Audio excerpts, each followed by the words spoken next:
Welcome to Mancester Utd Transfer HQ, the home of daily football and transfer updates. Subscribe now and join the community of true football lovers.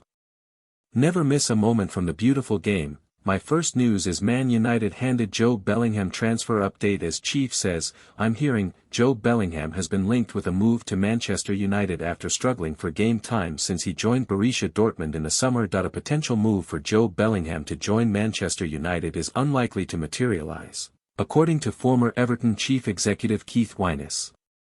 The 20-year-old has been touted as a target for United after enduring a frustrating spell since his £27 million switch to Borussia Dortmund in the summer. Bellingham, who helped fire Sunderland to Premier League promotion last season, has started just 4 matches for Dortmund in 2025/26 that he has accumulated a mere 413 minutes of action across all competitions. Speculation has mounted that United are keeping tabs on his situation and could throw him a lifeline should his playing opportunities fail to increase. Bellingham was restricted to just 5 minutes as a late substitute against Cologne on Saturday. Yet ex-Everton chief Wyness has insisted he cannot envisage Bellingham heading to United, going anywhere. Instead, he is hearing that a temporary return to Sunderland, who have enjoyed a superb start following their top-flight comeback this season, could be a realistic possibility in the near future. I don't see Bellingham to Man United going anywhere, he told Football Insider.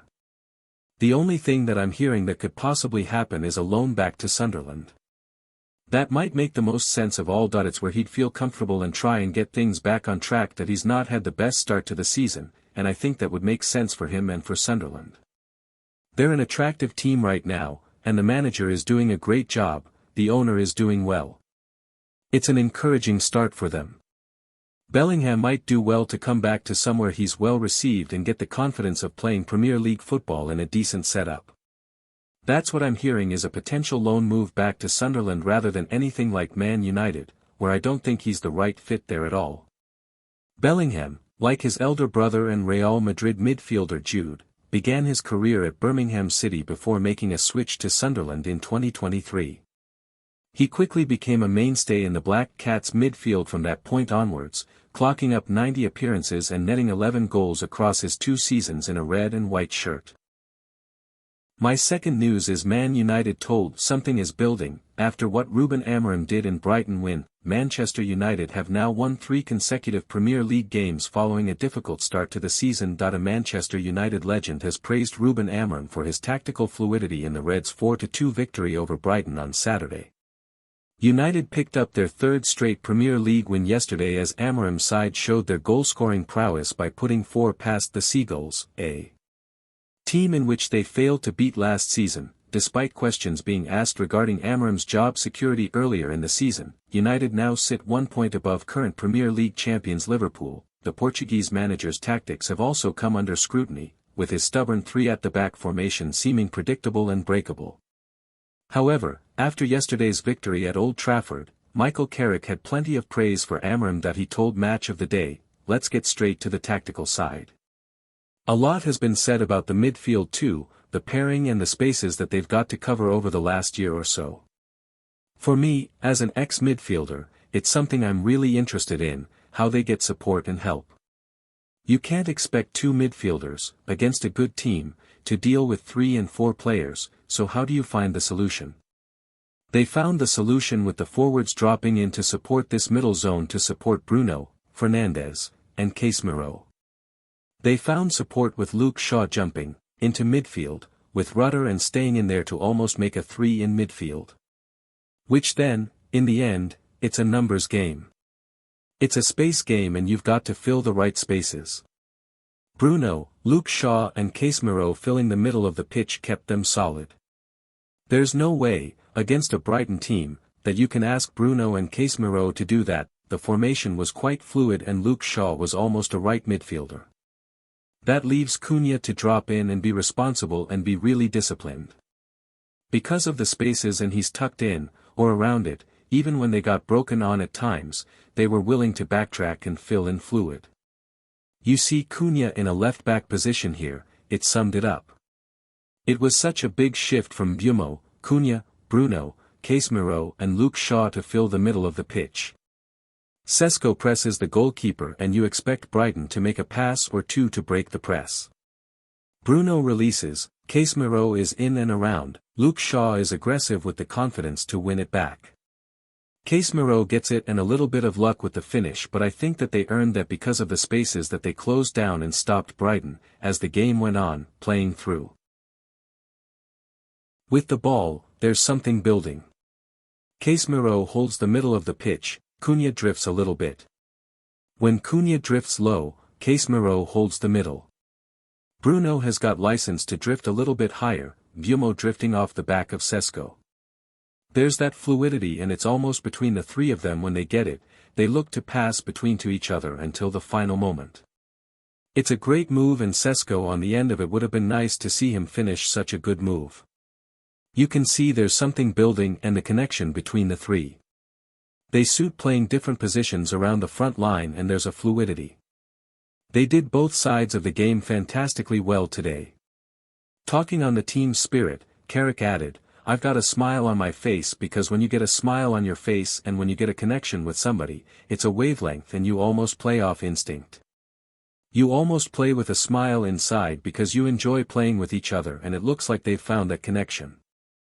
Two of them have just arrived in the summer, Bruno has been there for a period of time and it's not just those three, but it feels like there's something really fun about how they want to play. There was a lot on the game today, to go 3 wins after beating Liverpool and everybody going, it's happened before. A big game to go again, they've lost against Brighton in the past and I thought they played ever so well. My third news is 5 players we can't believe Ruben Amorim has improved at Man Utd. Manchester United have now won 3 games on the bounce and several players have shown signs of improvement during that time. There's no doubt that Ruben Amorim has endured a tough 11 months in the job so far, but of late, there have been signs of light. Here are 5 players the Portuguese boss has improved during his time at Old Trafford so far. Casemiro. Towards the end of Erik ten Hag's reign, Casemiro looked like he was finished at the top level, the Brazilian looked leggy in midfield and a move to Saudi Arabia seemed almost inevitable at one stage. However, the 33-year-old has completely turned things around under Amorim and has now established himself as a key player once again. Amazingly, United have only conceded 3 goals this season when Casemiro has been on the pitch. I think he gives a lot of experience, and he is an example for everyone, Amorim said following Casemiro's impressive performance against Brighton. In the beginning, he was behind every midfielder, even Toby, Collier, but he fought and he worked and now he is back in the national team, he is so important for us. He ran a lot, he had to press so high and then return and he is doing that. I am really pleased for him. The other guys need to look at Casemiro. Football can change really fast. You just need to work for me. If I think you are the best one to play a game, you are going to play. Matthijs de Ligt. After a somewhat rocky start to his United career, de Ligt has established himself as one of Amorim's most consistent performers. He's won more defensive duels than any other centre-back in the Premier League this season and looks like an assured presence in United's backline. Leny Yoro. Mark my words. Leny Yoro is a top player, is what Amorim said about the French defender back in April. His debut season in Manchester ended up being derailed by injuries, but the teenager has shown real signs of improvement this season. He's a natural fit in Amorim's system and will surely only improve from this point onward. Amad Diallo. There's no doubt that Amad has taken huge strides forward under Amorim. He was arguably the best player at the club last season and, to the surprise of some, has seamlessly transitioned into a wing-back. The 23-year-old is a constant threat in 1v1 situations and seems to be developing a good relationship with Bryan Mbeumo on the right-hand side. Mason Mount.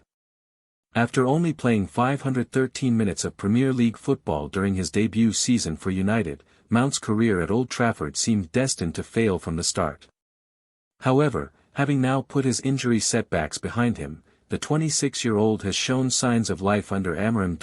In a United shirt, he's yet to reach the same levels as he did with Chelsea, but the past few months have given fans reason for optimism. He loves Mason Mount, Gary Neville said on the overlap. You can tell he wants Mount in with Mbeumo and Cunha. Do you know what I think about Mount? He reminds me say Darren Anderton of Adam Lallana. Ji-sung Park maybe a little bit. Players who do that ugly bit well but who also connect and glue things. My last news is Ruben Amorim hails Man United Wonderkid as angry Omar Berrada confronts Premier League. Manchester United believe they have a star of the future on their hands in teenage sensation JJ Gabriel, the 15-year-old who has already trained with the club's first team. Manchester United boss Ruben Amorim believes he's got a superstar in the making in teenager JJ Gabriel, 15, trained with United's first team this week and is considered one of the most highly rated talents to come through the academy.